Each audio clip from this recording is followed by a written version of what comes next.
side here.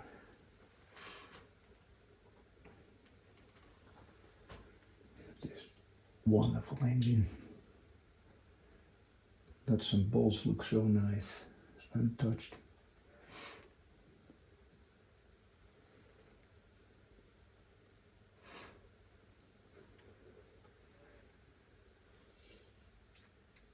Special head.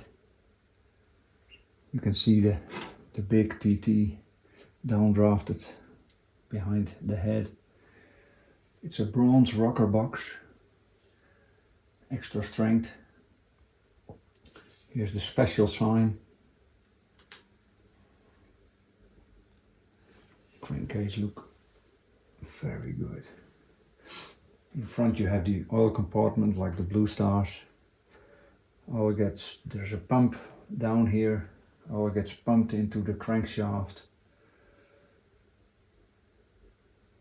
and the big end, and then it's thrown at the cylinder, and then it runs back in the crankcase, and the crankshaft picks it up, and there's a scraper over here, and so the oil returns into the sump here.